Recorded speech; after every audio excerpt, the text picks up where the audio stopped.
Huge shout out to our event sponsor Card Nexus. They've been incredible to work with. You guys know Spiritforged is now live on Card Nexus, so keep track and organize your new cards with Card Nexus. They've really been working super hard on trying to build a type of home for TCG players. They really trying to prioritize modern tools, but really no paywall whatsoever. So Card Nexus is 100% free. They help players and collectors manage their cards with features like Smart Bulk Import, portfolio value with insights. As I mentioned before, you could kind of see the trends in your cards or your Spiritforged cards increasing in value because someone popped off with them in the regionals, or they kind of reducing them. You want to kind of catch wind of letting go of a card earlier. So I love that feature from Card Nexus. Of course, completion tracking for those that want to have a full complete set of each and every card in Spiritforged. And of course, speaking of new features, in just a couple weeks they're going to be introducing a card scanner, an updated marketplace, and all included into a mobile app as well. And lastly, because as I mentioned before, Spiritforged just released yesterday, in order to celebrate, Card Nexus is doing a booster box giveaway. So those on YouTube, those on Twitch, you guys can type !Card Nexus, use that sign up link in the chat, and if you sign up before February 23rd, which is when the giveaway drawing will be happening, you guys will be entered into that Spiritforged booster box giveaway. So one more time, shout out to Card Nexus. Looks like we didn't get to mention, but it is time. It looks like we have Irelia versus Azir, and as Corey Millhouse said, Azir is actually on the bubble. If he wins here, he might just lock in his top 8 spot, so everything's on the line for these players. Yep, that 4-1-1 record, so picked up, I believe it was in the very first round, if I remember, an unintentional draw. So a win means that he still has a chance. A loss here means that the other 8 players will lock it up. So we're going to see if he might be able to just get the last round in here, and then just cross your fingers that you made it. And I think I'm unfortunately seeing something. I think the Irelia player wants to drop. Oh my goodness, this is going to be the third feature match we were trying to spectate. I would imagine, why didn't he tell me before I set up the feature table? What a disaster. Yeah, so we were trying to get some of the games that were on the the bubble. Let's get a final confirmation. That is an interesting choice for sure. Okay, they're agreeing to play. Okay, got it. He's got the second wind. Yeah. Chat, okay. cheer him on, man. Tell him we want to watch some Irelia gameplay.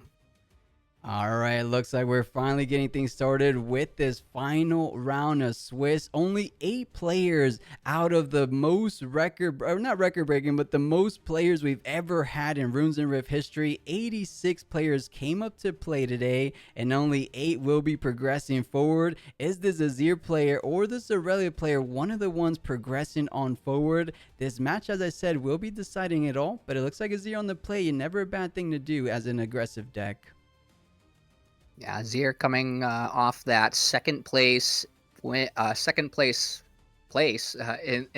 most recent, in the final Chinese tournament. So a lot of eyes have been on Azir since then, and he's just got a really good gimmick. Yeah, it's similar to Victor, where he just is gaining a ton of value while not really using full cards, so that when things like Gust happen here and you get your guy returned to your hand, it's really no big deal because there was such a little investment in it. Right, it doesn't feel all that bad. You know you're going to be able to recur more Sand Soldiers down the line. At the bare minimum, you do have your equipments returning back to base. Of course, all your Sand Soldiers that get deployed out will indeed have Weapon Master, allowing it to so easily. And wait a second, what's pushing forward? Are they rewinding the play? I think there's a question of the interaction here. So I think that okay, never mind. We're just going to go back and we're going to defy the Gust anyway. They're just going to say, forget whatever the ruling is. I'm actually just going to defy this. Yeah, that does make sense. Just pushing the pace, pushing it to 1 conquer. And I think you will be scoring the first point of this round 7. And I think that is just going to be a straightforward pass, as Azir has nothing left to do. Now, Irelia on that 5 points. Most Aurelias want to just play a naked Irelia Fervent. In this situation, I don't think you get truly punished, because, Corey, can you think of any cards that could punish the back line for Irelia from Azir? Charm is the biggest one, I would say. They're not really in a huge position here to make choice of or of use of Charm, but we're actually going to see the famous double draw from Discipline on the Dreaming Tree. A lot of D's in there. And the Mm-hmm. Traveling Merchant is going to clear through, and he's going to be taking over the Dreaming Tree now. Interesting that we went to the Dreaming Tree instead of the War Camp that we started with. I think that would have been a lot more advantageous for us. That way, it takes a lot, not a lot more, but it does take more from the Irelia player to get through that. So, Yeah, and you're then it's right. this twin brother. Perhaps just prioritizing that card advantage, as you mentioned, with that Dreaming Tree, with the double draw coming in. But now it's time for Azir to try to clap back, pushing forward the Eye of the Herald. So getting a recruit token, going to be swinging in for 3 total might versus the 2. However, does Irelia have something like a simple on guard? Proc the Dreaming Tree one more time, protect the Traveling Merchant. We saw 1 to 5, very unlikely to see 2 in the next 4 cards, and Traveling Merchant does come down. Actually, it does get brought down, but you have 1 recruit to get the Conqueror, of course.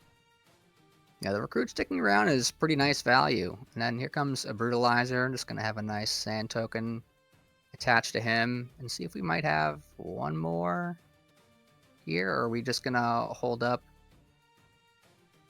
I'm trying to remember really the spell suite for Azir here, but I think probably just okay with having one guy in the base. Yeah, they do have a 2-cost Desert Call, make a Sand Soldier. It does have repeat on there. So in this situation, just 1 Sand Soldier. They have things, of course, like Hidden Blade that can be played out for 2, which would be decent, but he's playing out for 2 either way. As we spoke it pretty much into this moment, the Hidden Blade coming down on its own unit for a triple draw. Okay, that's impressive. I thought it was going to almost go for Irelia, but maximize your card advantage every chance you get. So 2 to 2. But drawing 3 cards never feels bad, does it? That was pretty big since we were running a little low on resources, but for the Azir to now just refill his hand, ooh, that's tough though. Aurelia and a hidden card plus 2 runes up is pretty spoopy. It's going to be tough, I think, for Azir to try to contest this Dreaming Tree at the moment. And then the bad news about that is we know that Ride the Winds and Boots of Swiftness are just lurking around the corner, so no battlefield is really safe from these Irelia decks. Even the Irelia champion itself, you can just Mm-hmm. move it back to your base, target it with anything, any of the 20-something spells in your deck or Or equipment that do gear. anything. Mm-hmm. Yeah, so Aurelia just being on the base here and protecting this hidden card, I think, is it's going to be an uphill battle from here for Azir. Yeah, absolutely. Especially when we think about the simple fact that that hidden card might be something like a fight or flight. You could fight or flight your own Aurelia, proc the Dreaming Tree. You get 1 for readying it on the turn, 1 for choosing it, and then it's already ready position. So you get to push forward on that Triferian War Camp. So a little bit more efficient than using the legend ability, of course. But even so, if that wasn't a fight or flight, you still can do exactly as you said with that legend. So yeah, Aurelia, one of the most powerful legends coming to Spiritforged. And we see time and time again why. They have good counter capabilities, they have good conquer capabilities, and defensive hold capabilities. So what can't Aurelia do, it seems like sometimes? As a Kaisa player, I hear that. It really, they just seem to have everything all the time and just need a single unit to beat you, really. So, Right. as you can see, we're even discarding a Draven Audacious. That's how good we're feeling right now with the Aurelia and the Traveling Merchant as far as our board presence goes. Mm-hmm. Uh, could be possibly looking for the way to gank over to the War Camp this turn. We know the Irelia is a 5 right now from having been readied. So moving over even just with any other, well, you would target her too. So anything that could show up at this point. Okay, we're going to play the Zanya's Hourglass. So I think we are going to be able to now, or we're going to play something to move away from this Dreaming Tree. If we're just going to play the Zanyas, I think that kind of signals that.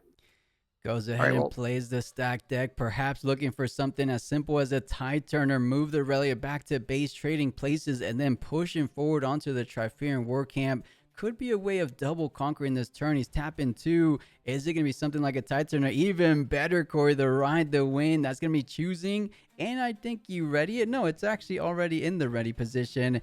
But that is Defy number 2 coming down for Azir. So 2 counter plays, kind of messing with the game plan she had in mind, but not truly impactful, as I think she's going to be still okay to push forward on Triferin. It's just a bit of a workaround at this point. Yeah, exactly. Plan B is almost exactly as good as Plan A here. You've now got Zhonya's and Guardian Angel backup on this Irelia, and you can just send right in, clear things out, no runes to worry about, and this is going to be kind of the sit back and relax and kind of just coast moment for Irelia. You just got to protect the president from here, and with the Zhonya's and the Guardian's Angel, it's going to be difficult to permanently get rid of this Irelia. It really is. As you mentioned, there's 2 safety nets for the Fervent, the Zhonyas, the GAs. What are you truly going to be able to do? And usually Azir relies on just pushing out these units with raw might. I mean, we saw the Hidden Blade, but they don't tend to run things like Drag Under. I think that might be the only other kill spells. So yeah, I don't think they run that. So they just rely on going wide enough to add a total collective might with those Sand Soldiers. And Irelia just is known for going so tall that it might be a bit too tall for these Sand Soldiers to overcome. But you know, they're going at least toe-to-toe, 4 points apiece. But I think that's where it's going to be staying, because how are you simply going to conquer that Triferin War Camp? Actually, as I'm kind of speaking through it, enough Sand Soldiers on that +1 might Triferin might just be able to finally take down Irelia. And that's with a big caveat, because I say take down, but as we mentioned before, the Hourglass, the Guardian Angel, you're never truly getting rid of that Fervent. Yeah, so even trying to set up, I think even next turn, you have all of these. Like you said, you're kind of going wide here, going versus this rather large Irelia, and having the point lead, we can even just go to 6 here and bring back the Irelia and probably just win next turn through kind of whatever the Azir may have. The kind of lost my train of thought as far as what I was trying to say, but I think just one large sand token with all of these gear on them may be their only hope right now, but we know that there's a ton of purple cards that will pretty easily deal with that. Yeah, and Corey, I don't even mind at all. I know you've been playing, guys. For those that didn't tune in a little bit earlier before we got started, Corey's been in this tournament this entire time. I've been sitting behind the scenes for most of the time, sitting, just pushing buttons. Corey's been using his brain power to try to push through this tournament, and now he finally decided to drop just to join the commentary team. So don't feel bad if anything kind of slips your mind. I think you're doing awesome, as you tend to do, but the on guard comes through, allowing him to ready the Audacious, and that's going to be an impressive 2-point swing from 5 to 7. Feeling good, double conquer. I think this is as good as over, but if there's a single spell, something like an Arise, or is it better to push through with your legend, or not your legend, with your chosen champion Accelerate? I can't do the math. What's more might? Right now, all I can say is, even if we deal with what's currently, like, we have to deal with one, not one, we have to deal with both battlefields, and there are still 2 ways to stop them from coming back. So I think even if we are able to clear through what Irelia has and then still, have something left over, they're just going to get squished by the swing back, I think, coming here. So, and we're even just going to pull the Irelia back, not even going to mess around with it. I think it's smart. Just allow, your Azir's at 4 points. The max you can go up is to 6 points. Draven probably does fall, allowing Azir to post likely go up to 7 points. So cutting it quite close. And if we take into account Irelia, surprising enough, only has 3 cards in hand. Are those the perfect cards? Perhaps something like another Ride the Wind. We saw one get countered earlier, but she could have a second one in hand, or at the minimum, something like Boots of Swiftness. You push Irelia forward, You Boots of Swiftness, choose it, ready it, get +2, one on the ready, one on the choose, and then try to gank on over. And is that going to be enough for this Sand Soldier army coming down? We said, what's the better play? It looks like Azir choosing to develop out the Chosen Champion with the Accelerated Core. So looking at that Draven Audacious, looking like he wants to take him down. The question is, how many Sand Soldiers do you take with you? I mean, it's simple math because Irelia is all but tapped out. So I think you don't even have to invest too much. Yeah, trying to do some math here of what. So we accelerated the Azir, and then we just sent in the token.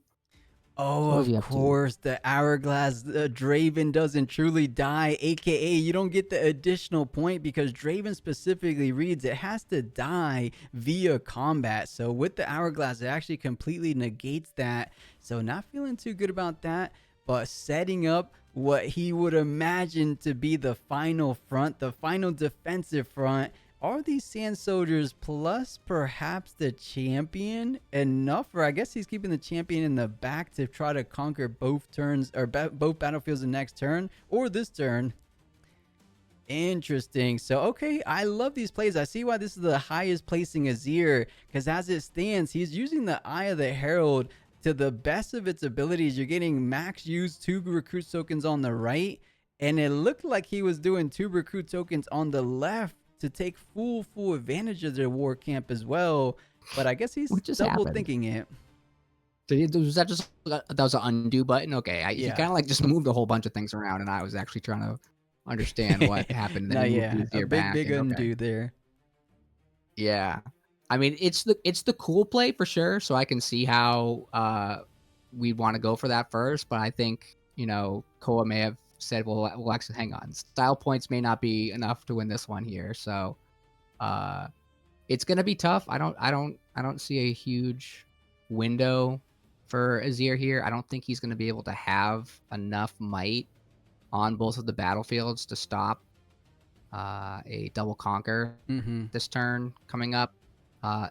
Any 3 cards. I mean, I guess they could be like 3 tide turners or something like that, but very few combinations of cards here, I think, from the Irelia should do it. Keep in mind as well, Draven, since you're at 7, you technically only need to conquer a single battlefield, but it does make sense to conquer both because in this circumstance, because you're at 7, you're going to get a double draw coming out of Traveling Merchant, and then you have the Fervent, then you have Draven Audacious to push through the big question, because unlike our previous events, we don't have the hand revealed because it is a 1K. There is some money on the line, so we don't want to be unfair to any of these players. Even if we did a 20-minute delay, guys, sometimes you keep that one critical card for at least the 20 minutes until you finally get it off and it changes everything. So I don't think there was enough delay to do, so we decided just to hide the cards, which I think was the proper play for an event like this. And Defiant Dance is a quick way to be able to change the combat math over here. I think the math was 13 if I did that right now. So this Defiant Dance is going to bring that down to 11, and the Irelia, depending on if they use their legend here, is going to get +3 or +4. But we've got a Not So Fast. Yeah, so Not So Fast, there is part of that spell that targets one of his guys, so that is going to stop the Defiant Dance from happening. Yeah, interesting enough. What is plan B going to be? I was just going to say, interesting enough, you still get the +1 draw from Dreaming Tree because you chose your own target. On top of getting just 1 might, you're not going to get the whole 3 might package, but at the very minimum, you get the one for the same idea that you get 1 draw for choosing on Dreaming Tree. You still get the +1 might for choosing the Fervent. So something to keep in mind as well, but it looks like with 5 remaining cards, 6 remaining runes, you should have enough combat tricks, but perhaps not, Corey. He's digging through the deck. Maybe he doesn't have the exact combo pieces he needs. You can also just do a bunch of damage to this battlefield, let the Irelia die, whatever spell it is that you're going to play during this combat, potentially, you can just play to target the Irelia to ready her again, and I think that plus the Audacious is going to be pretty good. So, what happened here? Yeah, what happened there? He messed up. I think we did this backwards. Yeah, that's a little switch that one, reverse it. Yep, that's the one right there. So, okay, so cleared out a lot in that Dreaming Tree. Just let the Irelia down, and of course the Guardian Angel stops it from dying at all, so keeping all of the buffs that we've had up until this point. Another Defiant Dance going to be coming in with the Draven Audacious this time, though. So this might be the beginning of the end now for this game. I think so, because you try to push it. If you get the victory here, you win outright. If you have one more combat trick, you still have your Fervent sitting pretty in the back. It kept all his might increases from the previous push. That is a big thing to note. Guardian Angel doesn't send it to the drop, or to the trash, I should say. So it doesn't reset his might. It currently has the exact same might from that, and that is a GG scoop. The Draven Audacious doing what he tends to do and just kind of accelerates the game plan. Corey, those are some really high level players. Colin, shout out to Challenger TCG. Those boys are killing it each and every tournament they do. Funny enough, if you guys remember that undefeated set run out of Atlanta, that is Colin, and he is doing great. I believe he's completely undefeated, minus the IDs him and Prismat did. So Colin's in the tournament. Prismat, he was actually the immediate previous Cash Cup winner. Cash Cup number 2 winner was Prismat, and he's honestly won so much more than just that. So I think those are a lot of people's fan favorite to take it all the way. We saw the Sivir do so good as well. And I believe, who did we just see on stream as well? The Fiora. I think the Fiora might have locked in their spot to Top Cut as well. So many great players today in Top Cut. And we'll see a good distribution of the decks. They're not all the same. So whether or not this Azir does or does not get in, but off to a really, really fast start here. 3 points, double BF sword. This is looking actually a little bit sus from the Irelia side. We have Sunken Temple on the draw, which I think normally is one of the on the play battlefields. But this BF sword is going to let this Azir draw a ton of cards from this Sunken Temple over the course of this game. Yeah, I do believe so. You just add any single equipment. Aurelia's already at 4 might, so any little one like a Guardian Angel, of course, Boots of Swiftness already developed on the board. That is going to allow you to get +1 each and every conquer. So he's eyeing down that Sunken Temple, as you said. But it looks like because of the Boots of Swiftness, you go for Orange Forge first. You're able to play one. Or no, I guess he's going to be floating one to attach the Boots of Swiftness. Getting readied on top of adding the boost. So going over, ganking on. And it should be enough for a double conquer. So Irelia feeling like she was slightly behind. Just like that, you blink and she's already catching up. That is what Irelia is able to do.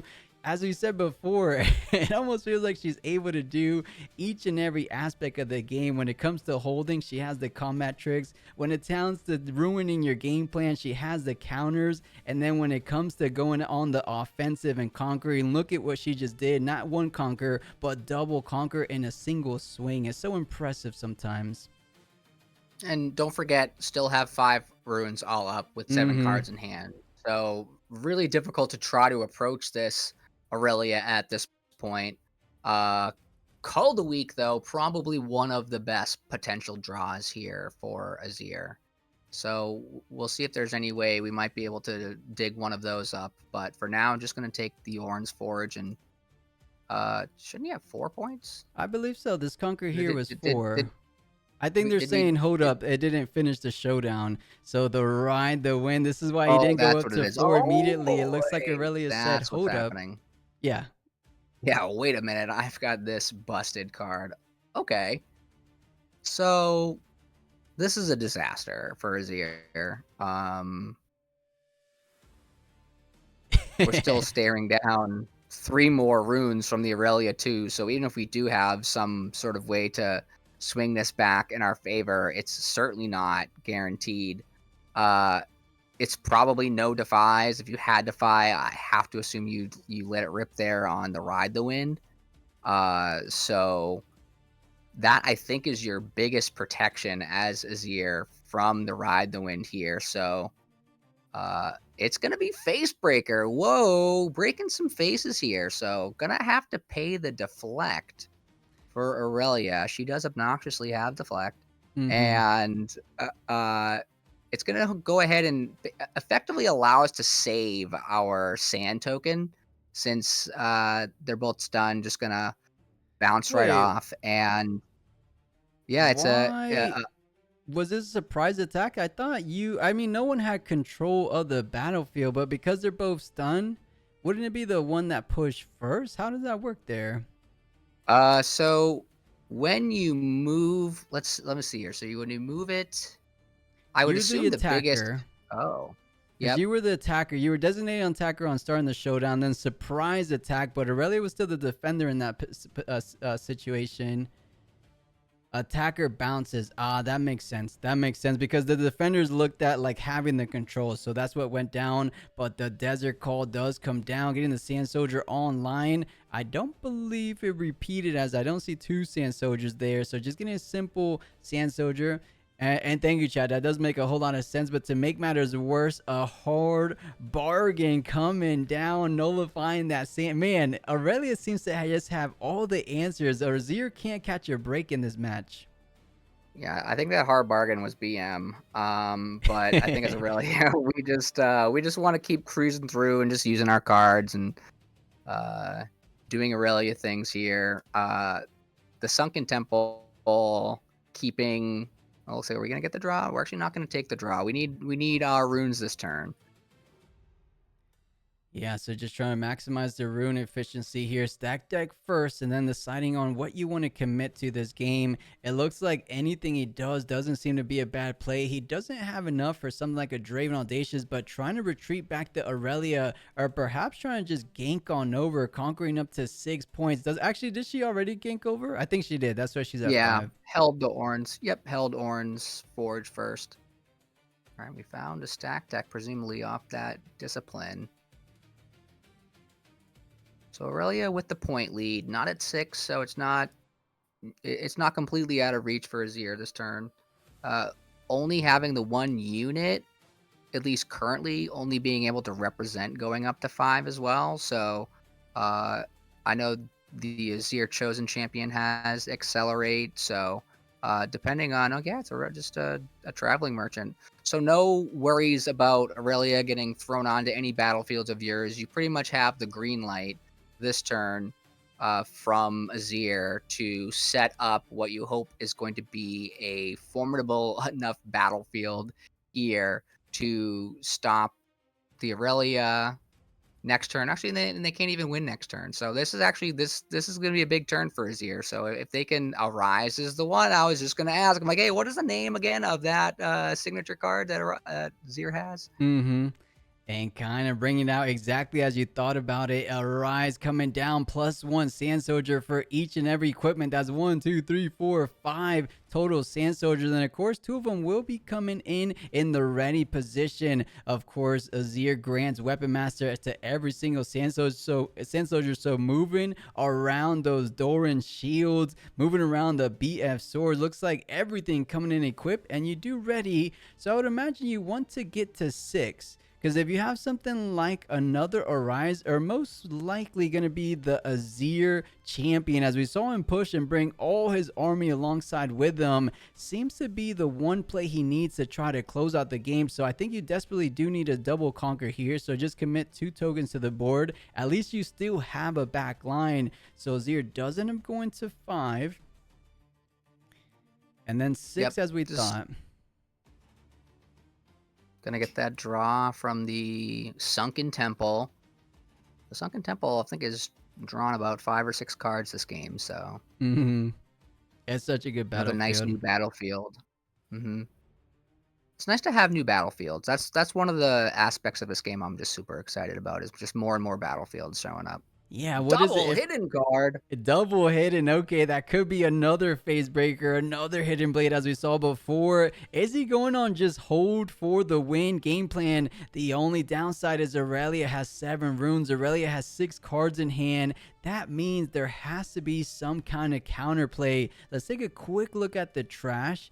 Yeah, there's not a single Defy. There's not a single actually, there's a hard bargain in there. So there's one of those counters out. But I still think she might just have access to at least a minimum a Defy, but a Gauss at React. Oh no, that was the Charlie Merchant discarding to the Merchant. Yep. Now we got BF swords, man. We're not out here. Oh, so here's a hidden blade. I I guess we'll get imagine our you have to answer target the rather Irelia shortly. here and just, yep, just see what they have. It's got to be something. You got to get it out of their hand, whatever it is. It's going to be a not so fast. As we were kind of expecting, to be honest, Aurelia just had. I wouldn't be surprised to see another counter at the very next play, but Invests, I believe it's going to be another hidden blade. No, it's actually going to be Ooh, a salvage salvage. to not allow the Aurelia to so easily make her way over.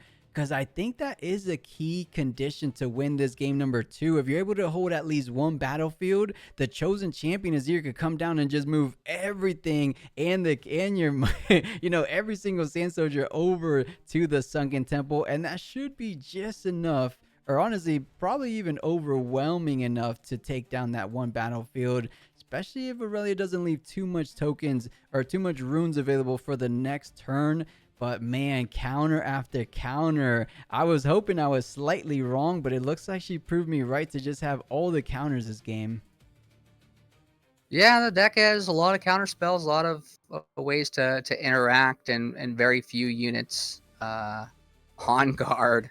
Can't believe that this deck still has room for cards like on guard too. Like that's just I just don't know how they play all these cards. I don't know how do they have room for all of them. Like that's just every time I play Aurelia, that's sort of I'm like, how do you're playing stack deck too? Like Right. you've She got does have some everything. good, some nice tech cards, because usually it's like one boots, one siren. But let's see, does she have the final Whoa, the face defy, breaker. Corey? Facebreaker to try to save the day, because if you hold, you simply conquer, and that is Nope. GG. Ooh.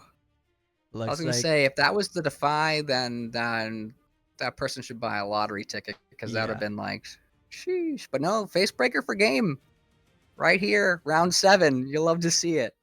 It's like the yellow fight or flight that can get around Vilmaz, right? Right. Was this a sneaky deckhand? Oh, no, never mind. We had stack deck. I saw 3 and I just got excited. Sorry, chat. The obelisk coming out. How do you feel about the obelisk being all over the place right now in people's lists? Yeah, it makes a whole lot of sense for Draven's on the draw because of the Draven turn 1. But I've noticed Aurelia is electing to go Obelisk when they're on the play because of the card you mentioned, the Sneaky Deckhand. The only thing, I don't love Sneaky Deckhand in the current meta because you're asking to leave a unit on the board. But if you open it, of course, you're talking about 2-point tempo. One for the conquer, one for the hold. As your opponent is just starting their turn, they can't accelerate a unit.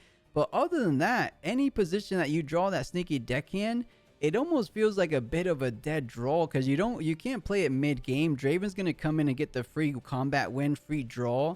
You definitely can't play it late game. He's just a 2-might unit, so you literally only need it on your opening play. So I don't love it if just to answer your question, Corey. Well, still a corn hoarder down coming with the Guardian Angel. So this is going to be our draw engine here. Looks like not going to immediately go for the Irelia. Looking to potentially hold up a defy for something that could come up. Maybe for the salvage, potentially trying to take out the Guardian Angel. But the Guardian Angel definitely spells, or it's going to be hard to deal with the Stellacord drawing cards It and really trying is. to win. Oh, God, Gust. Okay. Gust is kind of a messed up card. I think people are not playing nearly as many Gusts, like maybe in their sideboard at least. I know some decks probably don't want to play main deck, but having more cards that just cost 1 sometimes it's just because like when you're looking at your opponent and they got 2, you're like, okay, they're gonna have like anything, right? When they've got 1, you're like, oh, they only have 1 up or something. But there are some 1-cost cards that are just so powerful, and Gust there taking out permanently an attacker there and leaving the board wide open here for Stellacorn is pretty nice. And that is an Adaptatron sighting we have, chat. That is right. Adaptatron coming out to play. But Corey, I 100% agree. I think one, Adaptatron is a great sideboard piece, but of course Gust as well is a really good side inclusion from Aurelia. I don't think you main board it per se, but in positions like this against an Azir deck, it does seem to be quite fruitful when you're able to get it off. Of course, Azir though it's a tough time staying below 3 with those equipments attached to it. But sometimes you catch Azir off guard, and it's such a low investment. You know, the biggest investment is actually including it in your deck because you're limited to exactly 40 cards. But other than that, it's just a single card. Irelia has Stellar Corn. You're able to draw more cards where that came from. But I'm loving the Adaptatron coming out. It should put on decent enough work, but you're just killing one equipment at a time, and there's just one too many equipments coming out from Azir. A rise for 4 here on turn 2, by the way, right? Right. This is our second turn, right? Because turn 3 because of the obelisk. That's a pretty big chunk of fellas. Yeah, And, it's a big tempo swing, I feel like. Okay, we gotta get one on. One of them's gotta. Oh no, I guess we're probably gonna leave the Guardian Angels as is. No reason to really trigger that. So we're gonna Weapon Master pretty much everything else. Interesting that we. Well, I guess the Adaptatron's gonna kind of just snipe something anyway. So and probably go for the Guardian Angel. So yeah, it looks like. It looks to me you want to push up with the Silver Shears one to get that Death Nail online, get the additional draw because you're running rather short on card advantage. So it looks to be the play. Valmon's Lair, you're locked in. You have nowhere to go. At the minimum, you will be going up to 2 points so far for the double conquer this turn. So I like what he's doing because I believe it is Death Nail draw 1. And then, of course, it's an equipment. So it just returns back to base, allowing you to continue that Death Nail trigger over and over again with your Sand Soldiers. So not in a terrible position. Let's see how much use this Adaptatron is able to get done on her turn because Azir is tapped out. To my knowledge, Azir could maybe play Call to Glory, but there's no buffs on the current board unless you play things like War. Actually, you can't even play Warmox because it's an orange. So yeah, there's no counterplays, just straightforward math. Adaptatron should be able to conquer the Valmons, and then perhaps the Stellacorn Herder can take down the remaining with a couple combat tricks. At least you want to move the Stellacorn to get a little bit more draw in there.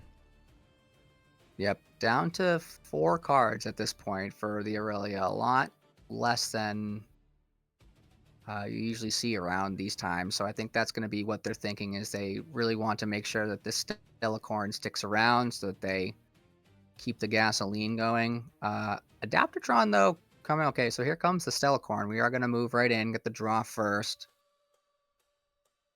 And just trade? Okay. Oh, wait, no, we have the Zanyas. Of course. Yeah. When they put in the discard for a second, I was like, wait, what did we just do? Okay. So we're trading the Zanyas. Not a great trade there if you're Irelia. Not exactly the way that you'd want to do that. But the Adaptatron is going to come in now and is going to nug the BF sword. Yep. So the BF sword's going to go down. The Adaptatron now is stuck in the Vialwaz, which is of note. Ride the Wind being able to, or a Tide Turner or something might be able to free it, but that is actually pretty important for the rest of the matchup here. You don't really want that Adaptatron just taking out one of your equipment every single turn. Yeah, if you had something, I think Ride the Wind might be the only thing because, okay, Audacious coming down. Do you have a targetable spell? Something like a Discipline?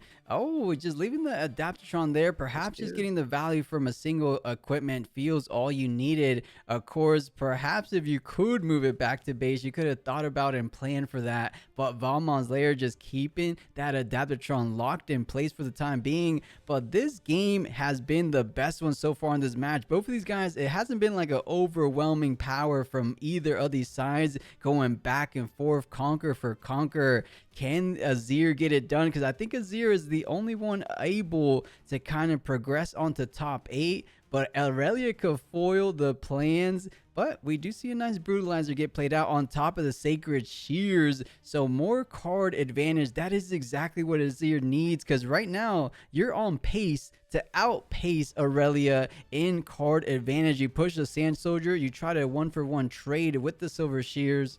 But it looks like he might be thinking about something else. Let's see what he has in mind. So I think this will be big enough to take out the Adaptatron straight up, right? Because the Brutalizer giving +3, or 5, and then 6. Sand Soldier gonna go on to, it looks like, the Shears. Mm-hmm. And then still 2 cards left.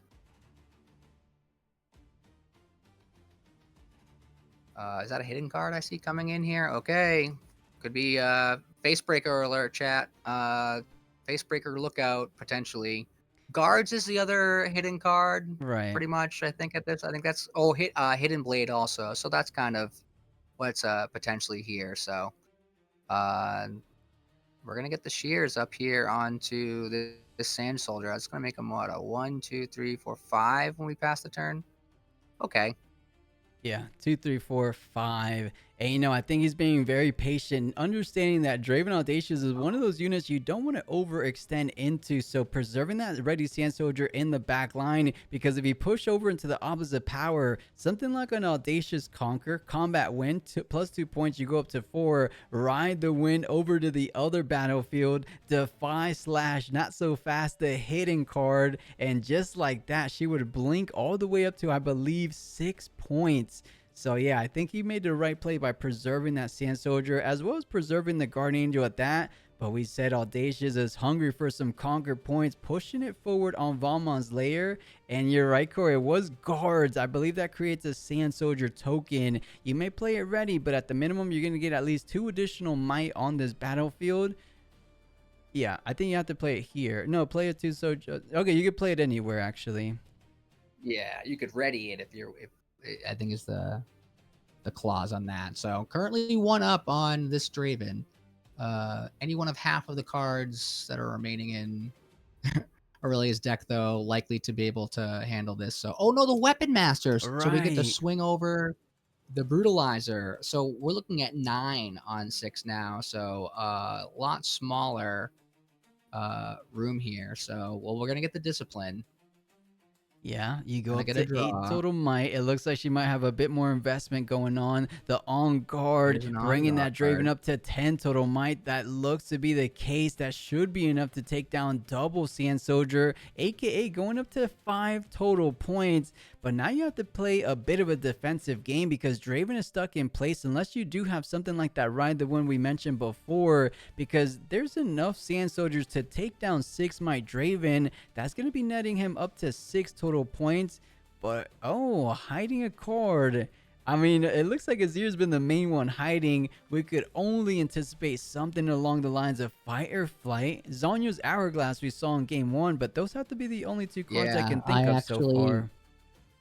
Chat, I actually caught a glimpse of what the card is, but for the suspense, I'm gonna not say what it was. But because Are you in the spectator now? yeah, you can see it Nice, on the nice. side. Well, the thing Yeah, for is, the suspense, well, so don't let us know. Well, yeah, so Fight or Flight makes no sense, right? Because it's on the Vile Maz, so I can't imagine that it's Fight or Flight. So we're basically down to Tide Turner in Zonya's Hourglass. So still a lot of might here in the base for Azir. Right. And the Brutalizer equipping each time is a lot of additional might too. Like we can just be using, if ever we're trading off one of these tokens with the Brutalizer, you can equip it again the next time to somebody else. So you can get a lot of power kind of just like out of nowhere by doing some of these like 1-for-1 trades. But yeah, so Brutalizer in the Shear is going to go in. So this is going to be exactly 5 to 5. Wait, right? 3? 6, because Brutalizer's yeah, okay, 3. no, that's correct. Mm-hmm. Yeah. So we have decided we want to invest enough in to go for 6, which to me is a little unfortunate because any spell beats this. But then, so Defiant Dance is going to be the one. So we're at least going to get a draw out of it. So, and there's now only 2 cards in the Irelia's hand. So, there is a window here. There's a very, very small window that if the Azir can kind of, I think, sequence this correctly, we might be able to be just down to maybe 1 threat on the Irelia side going into their next turn. But they are just going to go to, they're at 5 points right now. So can't win next turn, even by double holding. So if we're somehow able to double conquer this turn as Azir, I think that we're potentially in really, really good shape. Yeah, I So like what you the mentioned, the Guardian is enjoyable. proper sequencing from Azir. I believe it's going to be something along the lines of push your individual Sand Soldiers with the double Sacred Shears, with the Brutalizer. He attached it onto the GA, unless that's just grouped to the side, but it almost looks like it is attached to that Sand Soldier all the way at the leftmost side. But Stellarcorn Herder, she's at 8. Oh no, it was one discipline, so she's at 5. So you just need to get up to 6 total might. A Brutalizer plus a Sacred Shears, that brings you up to 6 one more time. If you invest another combat trick, the Silver Shears get you a draw. But it looks like she's going... I think it is the GA, but the GA is kind of like contradictory to the Sacred Shears. No, you're not actually going to die. This is interesting. I think it's just because, and I think the Doran Shield could have effectively done this. I think it's kind of just... having the shears on it is technically better than the Doran shield, because if it would die, you might as well have the shears on it instead of the Doran shield, because they both only give the +1 might. And Okay. I mean, if I'm them, I'm just recycling all my runes this turn, and we're just doing whatever. Because if we can score to 6 and then just try to hold, it really doesn't matter how many It runes we looks have like next that's turn. the game plan, Corey. This is a huge, ambitious attempt to try to take control of this game. You're going down to a single rune. Granted, you can still have enough energy to get this Azir going. And wait a minute.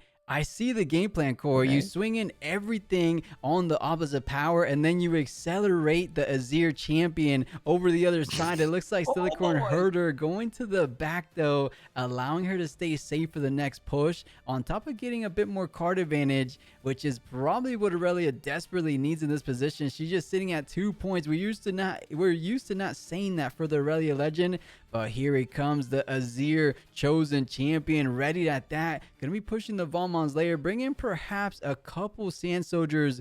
Do you just bring the Sand Soldier with all the gear on him? Yeah, here comes. And the Ride the Wind now out of the way, so no shenanigans there. It is the Zanya's Hourglass, so the Draven will live to see another day, but that's going to be 6 points. The magical number here for Azir. Wow. We have used all of our runes. He kind of put all his eggs on the conquering / killing Draven game plan, because he was so ready to get up to 7 points. He put everything on a battlefield to hold from 7 to 8. I see exactly what he had in mind, but the Zonya's Hourglass making him think twice, and now you're going to be starting from square one. You're going up to 2 total runes. I don't think there's too much you can do with that. You can't even defend at all because you have 0 runes. Is this going to be enough? Because as it stands, I believe Irelia will be getting to 8 points before you. I mean, you go to 7. They go to 7. But then they could push in the Draven Audacious. If you set up maybe the Fervent this turn, and then you set up for a double push. I haven't seen him put the point yet. Shouldn't the Azir be at 7? No, because Draven never died. He doesn't die, but he loses the combat, doesn't he? No, read how Audacious reads. When I die in combat. That's the key word there, chat. When he dies in combat. So when you have a GA on him, when you have a Zonya's Hourglass, you actually don't get the point, which ended up happening here. As we said, he put all the eggs wishing he was going up to 7, because in that position, he would be winning this game most likely than not, because how is Irelia taking down that massive battlefield? It might look a little bit bigger than it actually is, because there's 5 equipment on a single Sand Soldier. That was still definitely the Doritos play of the day right there, bringing all of those Sand Soldiers over with the Azir, and... he didn't know that it's Zanya's Hourglass, so certainly he was playing for and hoping for a setup for holding potentially 7 to 8. But Irelia now coming down, better late than never. Isn't this just game? I mean, if you find a way, you go up to 7. Is there a way to move on your... okay. You go for Desert Call, but your Sand Soldier won't be entering readied. So you're just stacking up that Valmon's layer. You're going to be going up to 8 before your opponent. I have a funny feeling though that Fervent is gonna get out of control. If those 5 cards are something like another Defiant Dance, another On Guard or Discipline, is that gonna be enough? Because we Hidden could do card? the math. Yeah! Chat, we've got a hidden card. We have a chance. Azir holders in chat. Hold. We got a Facebreaker maybe. Let's see. The Draven Audacious gets that Conquer #1 and a Charm coming down, making sure the biggest mighted Sand Soldier gets taken out of. Actually, wait a second. From 7 to 8, you win the combat. This is going to be a GG victory for Irelia off the back of a Charm. Incredible job, Irelia, doing the switcheroo, saying, you know what? I don't even need to touch Valmon's lair. I'm going to get the job done over on this battlefield versus a lonely 2-might Sand Soldier. Well done. Such a brilliant play for Irelia.